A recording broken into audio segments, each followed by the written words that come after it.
안녕하세요. 저는 50대 중반의 여자입니다. 저희 집은 딸 부잣집이에요. 제가 딸만 3명을 낳았거든요. 각각 대학생, 고등학생, 중학생이죠. 저희 큰딸은 어른스럽고 정말 믿음직스러워요. 항상 무엇이든지 알아서 척척 잘해왔죠. 대학 진학 후에는 장학금도 놓친 적이 없어서 정말 자랑스러운 딸입니다. 그에 비해 둘째는 지금 실업계 고등학교를 다니고 있어요. 사춘기가 너무 심하게 찾아왔는지 담임 선생님으로부터 상담 요청이 정말 잦습니다. 제가 밖에서 일을 하고 있는 도중 전화를 받으면 학교를 무단결석하거나 몰래 빠져나가기도 사고를 친다는 얘기를 들어요. 담임 선생님 이름이 뜨는 전화 표시를 보면 가슴이 철렁 내려앉습니다. 그래서 제가 둘째에게 전화를 하면 무시하기 일쑤고 카카오톡이나 문자로 연락을 하면 어쩔 땐 제게 이렇게까지 할 수 있나 싶을 정도로 욕을 하기도 하고 돈을 내놓으라고 말을 하기도 합니다. 게다가 둘째의 교복에선 희미하지만 담배 냄새가 날 때도 종종 있었죠. 둘째 때문에 제 속은 문드러져 갔습니다. 남편과 둘째에 대해 상의를 해보려 했지만 남편은 정말 화가 나면 앞뒤가 없는 사람이라 둘째의 안위가 걱정이 되더라고요. 집안이 쑥대밭처럼 들쑤셔질 미래가 눈에 선해서 차마 말도 꺼내지 못했습니다. 진심으로 둘째가 두드려 맞아서 어디 하나 부러질 것 같다는 생각이 들었거든요. 그래서 어떻게든 제 선에서 해결해 보려고 했어요. 물론 큰딸에게도 말을 못했죠. 안 그래도 의지를 많이 하기도 하고 집안의 기대를 한 몸에 받고 있는 큰딸에게 부담을 주는 것 같았거든요.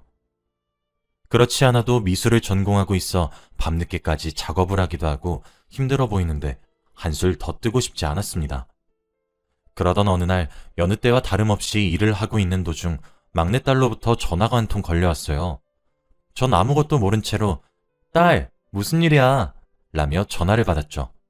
그런데 막내가 발을 동동 구르며 지금 큰언니가 미친 것 같다며 빨리 집으로 오라는 겁니다. 가만히 들어보니 전화 너머로 둘째가 악을 지르는 소리도 함께 들려왔어요. 저는 정말 심장이 쿵 떨어지더라고요. 너무 놀래서 천천히 차근차근 말해보라고 막내를 다그쳤는데 큰딸이 막내 전화를 뺏었는지 큰딸 목소리가 들려오더라고요. 큰딸은 오늘 둘째의 비행 사실을 전부 다 알게 되었고 이 일을 절대 그냥 지나갈 수 없으며 이대로 가다간 정말 크게 엇나갈 것이 분명하다며 둘째를 정신을 차리게 만들 것이니 저보고 끼지 말고 하던 일 마무리 다 하고 천천히 퇴근하라고 말한 뒤 전화를 끊더라고요. 저는 막내에게 전화를 다시 걸었지만 받질 않았습니다. 집으로 전화해도 받질 않더군요. 게다가 하필 급한 일을 처리하고 있는 와중이라 도중에 자리를 비울 수도 없었죠. 정말 어떻게 처리한 건지 지금은 기억도 안 날 정도로 부랴부랴 일을 처리하고 서둘러 퇴근했습니다. 집에 도착하니 눈앞에 벌어진 광경에 정말 쓰러지는 줄 알았습니다.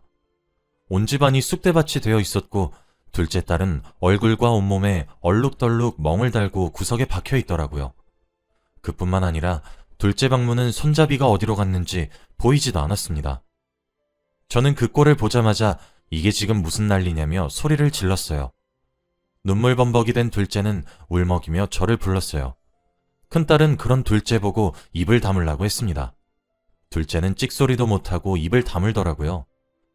큰딸은 저를 거실 소파에 앉히고 이 난리가 일어나게 된 전말을 이야기해 주더군요. 어제 제가 늦잠을 잔 탓에 촉박하게 출근하게 되었습니다. 그러다 보니 제가 급히 나가다 미처 제 휴대폰을 챙기지 못했죠. 또 어제는 큰딸이 공강인 날이라서 집에 있었던 날이었습니다.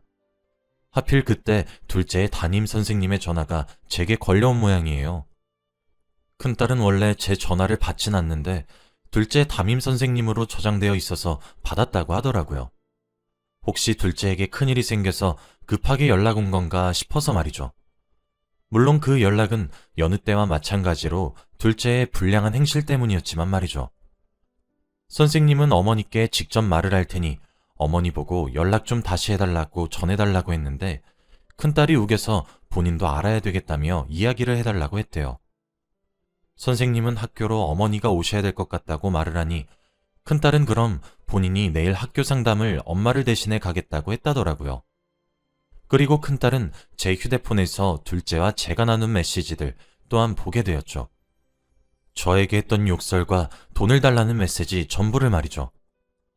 제가 어제 퇴근했을 때는 어떠한 티도 안 내고 별다른 말이 없었고 평소와 다름없었습니다. 저는 정말 까맣게 몰랐어요. 그렇게 오늘 오전 큰딸은 학교에 상담을 갖고 둘째의 비행 사실을 전부 알게 된 것입니다. 둘째가 왕따를 주도해서 제가 불려가서 직접 피해 학생과 그 부모님들께 허리 숙여 사과한 일, 학교에서 몰래 담배를 피다 수시로 걸렸던 일, 상습적으로 후배들의 돈과 물건을 빌린다는 명목으로 뺏어서 제가 변상을 해온 일 등 전부 들었다고 하더군요. 그렇게 큰딸은 상담을 하고 선생님께 고개 숙여 사과를 드리고 버르장머리를 이번엔 아주 단단히 고치겠다 말을 하고 집으로 왔고 집에 도착하자마자 둘째의 방을 뒤졌대요. 그런데 옷들에서 풍기는 희미한 담배 냄새와 책상 서랍 구석에서 발견된 담배와 라이터, 그리고 또 뺏었다고 추정되는 여러 벌의 비싼 옷들과 명품 지갑들을 발견했다고 합니다. 그리고 상담을 가서 선생님이 압수하셨던 동생의 휴대폰을 받아왔는데 잠금도 되어 있지 않아 뒤져봤더니 같은 반 친구를 지속적으로 괴롭히고 있었다고 하더라고요. 이건 학교에서도 몰랐던 일인 것 같았습니다. 큰딸은 단체 대화방에 한 친구를 초대해서 차마 입에 담기 힘들 만한 욕을 하고 마치 자기 수족처럼 친구를 부리는 것을 눈으로 목격했고 말로 해서 조용히 끝낼 수 없을 일이라고 직감했다고 해요. 그 길로 저희 안방으로 들어가 남편의 골프채를 하나 꺼내서 거실에서 둘째가 오기만을 기다렸답니다.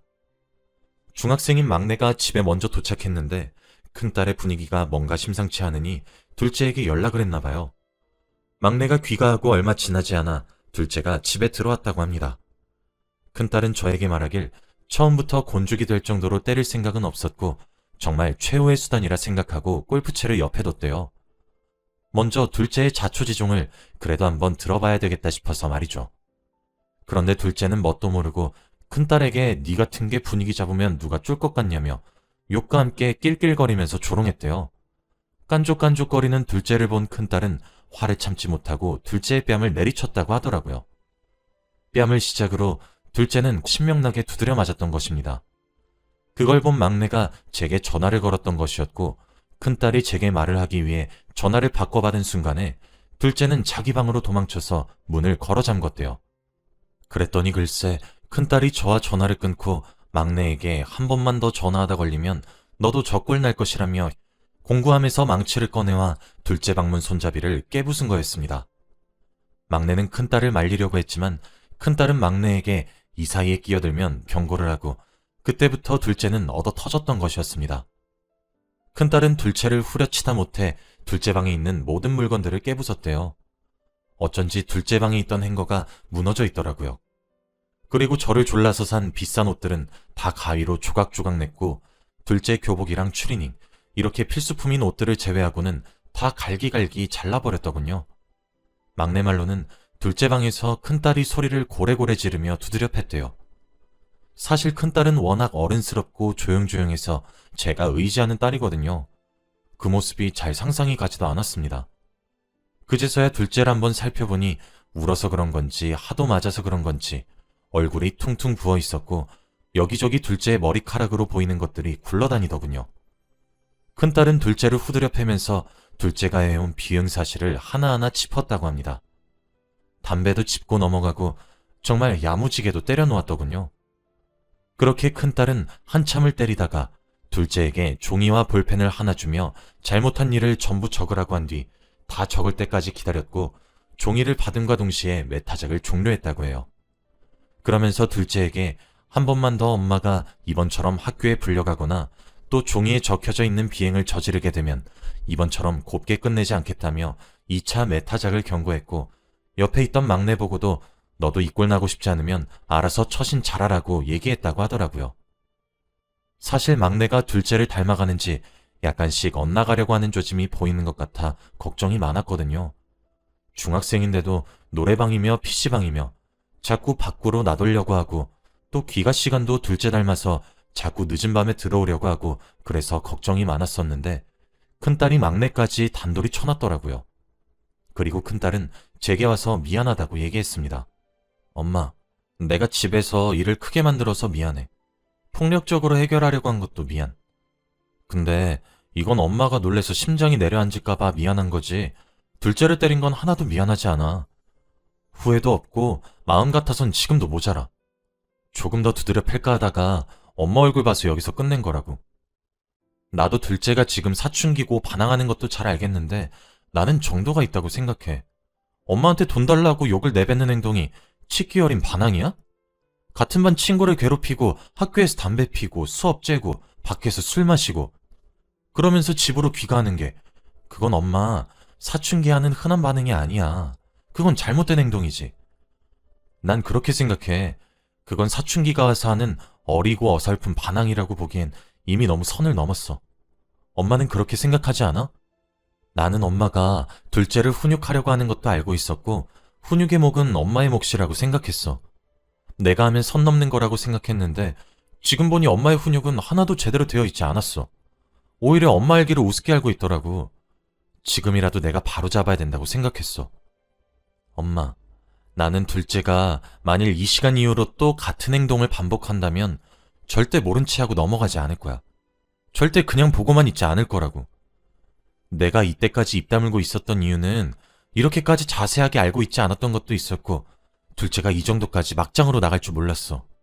근데 오늘 보니까 이건 그냥 조용히 넘어갈 수준이 안 되는 것 같아. 미안해 엄마. 라면서 말이죠. 그러고는 둘째 보고 야, 너도 내 말 들리지? 너 한 번만 더 이번과 비슷한 상황 일어나면 오늘처럼 곱게 안 끝낸다. 알았어? 라고 말했습니다. 참, 제게 조목조목 말하는 큰딸을 보니 제가 할 말이 없어지더군요. 큰딸에게 일단 조금 있다 다시 얘기하자고 한 뒤 둘째의 방으로 들어갔습니다. 둘째는 방바닥에 주저앉아서 저를 보면서 훌쩍이더군요. 둘째 몸을 한번 살펴보니 얼굴은 퉁퉁 부어 있었어요. 특히 뺨은 볼거리를 하고 있는 것처럼 부어 있었죠. 입고 있던 반팔티는 얼마나 쥐어뜯긴 것인지 목은 늘어날 대로 늘어나 있었고 팔과 다리에는 벌써부터 멍이 올라오는 것인지 푸르스름해져 있더군요. 그래도 둘째가 잘못은 했지만 막상 이렇게 얻어맞아 주저앉아 있는 모습을 보니 불쌍하더라고요. 이 사실을 남편에겐 어떻게 설명을 해야 할까 싶어서 머리가 다 지끈거렸습니다. 일단 집을 치우기 시작했고 둘째도 본인 방을 아무 소리 없이 치우기 시작하더라고요. 남편이 약 2시간 후에 집으로 돌아왔습니다. 저는 남편을 안방에 큰딸과 데려갔고 자초지종을 이야기했죠. 자초지종을 들은 남편도 동공이 흔들리더군요. 하긴 오죽했겠습니까? 순하디 순한 큰딸이 저리 만들었다는 사실을요. 손목도 얇디 얇고 여린 아이가 어디서 그런 힘이 생겼을까요? 남편도 알겠다고 한 뒤 저는 저녁 준비를 하기 시작했습니다. 집이 쑥대밭이 돼서 급히 준비한 저녁이라 식탁 위는 조촐했죠. 밥을 먹으면서 저희 남편은 세 딸들 모두에게 각자 말을 했습니다. 먼저 둘째에게는 만약 한 번만 더 엄마 알기를 우습게 알고 주제도 모르고 날뛰면 너는 그때 정말 가만두지 않을 거니까 처신 똑바로 잘해. 이번 일은 이대로 넘어가겠지만 지켜볼 거라고. 알겠어? 라고 했고 막내에게는 너도 오늘 일 누구보다 바로 옆에서 봤으니까 느낀 바가 많을 거야. 너도 처신 똑바로 잘하고 있지 않아. 둘째보다 정도가 덜할 뿐이지. 너 또한 둘째 보면서 비행을 따라할 시에 둘째 꼴 날 줄 알아? 너 또한 내가 지켜볼 거야. 둘째랑 막내 너희들 반항은 오늘까지야. 알겠니? 라고 했습니다. 남편은 대답 안 해? 라고 소리쳤고 둘째와 막내는 기어들어가는 것만 같은 목소리로 네라고 했죠. 그리고 큰딸에게는 오늘 일은 잘했다고 해야 할지 못했다고 해야 할지 모르겠다. 나는 가정에 많은 관심을 기울이고 있다고 생각했는데 내가 알고 있던 사실이 빙산의 일각이었던 것도 충격이고 물론 이 사실을 알려준 것은 네가 잘한 일이지만 너도 오늘 과했다는 사실을 인정하고 있니? 라고 묻자 큰딸은 네라고 대답했어요. 남편은 이어서 오늘 네 행동은 너무 과한 행동이었어. 그런 일이 있었으면 아빠인 나에게 왔어야지. 그걸 숨기려고 들고 네 선에서 해결하려고 한 행동은 잘못됐어. 이번엔 네 행동을 넘어가겠지만 다음번엔 이렇게 해결하지 말고 아빠에게 먼저 찾아와. 라고 했고 큰딸은 알겠어요 아빠. 죄송해요. 라고 대답했습니다. 저녁을 다 먹고 저 또한 안방에서 혼이 났어요. 당신 자식에게 물은 것도 정도가 있어야 해. 이런 일을 왜 나한테 숨겼어? 라고 남편이 말을 했죠. 저는 아니 그게 당신이 욱해서 오히려 일이 커질 줄 알았어. 그래서 내 선에서 해결하려고 나름 노력한 거야. 라고 말했죠. 남편은 그래서 지금 일이 어떻게 해결됐어? 여보, 오냐오냐 하며 기르는 것도 정도가 있는 거야. 나는 결국 당신이 아무런 말도 없어 아무것도 몰랐잖아. 집안의 가정이 이런 일을 하나도 모르고 있다는 게 말이나 된다고 생각해? 나한테는 둘째가 학교에서 태도가 좀 불성실할 뿐이라며. 왜 당신한테 욕하고 돈을 달라고 한다거나 술, 담배를 배웠다거나 이런 건 하나도 언급을 안 했던 거야? 당신의 그런 오냐오냐 하는 태도가 둘째를 더 어긋나게 만든 걸 수도 있다는 생각은 안 들어? 당신도 똑같아. 당신이 숨겼다고 해서 훈육이라도 똑바로 했으면 내가 말을 안 해. 당신도 한 번만 더 나한테 애들 문제 어디 숨기기만 숨겨봐. 알겠어? 라고 화를 냈고 저는 알겠다며 다음부턴 솔직하게 말을 하겠다고 약속했습니다. 그렇게 그날 밤이 지나갔어요. 지금 현재 둘째는 온몸과 더불어 얼굴까지 상처랑 멍이 너무 많아서 학교에 나가지 못하고 있습니다. 둘째의 꼴을 보고 있으니 차마 학교에 내보내지 못하겠더라고요. 그래서 학교에는 몸이 좋지 않아 그렇다고 둘러댔고 집에만 있습니다. 막내 또한 학교를 마치고 제깍 집으로 돌아왔어요. 그리고 제가 저녁을 차리면 둘째와 막내가 번갈아 가며 설거지를 합니다. 원래 큰딸이었거든요. 그뿐 아니라 청소나 빨래 개기 등 모든 집안일을 도와준 사람은 큰딸이었는데 그날 이후로 막내와 둘째는 시키지도 않았는데 옆에서 거들어주기 시작했어요. 빨래도 척척 개고 더럽다고 쳐다도 보지 않던 분리수거도 하고 말이죠. 게다가 책상에 앉아서 공부까지 합니다. 그런 아이들을 보고 있자니 내가 너무 오냐오냐 했다는 생각이 참 많이 드네요. 제 딴에는 나름 훈육을 잘하고 있다고 생각했는데 큰딸의 매타작과 남편의 엄한 경고로 특히 둘째가 완전히 개과천선한 것을 보고 있자니 정말 씁쓸하거든요.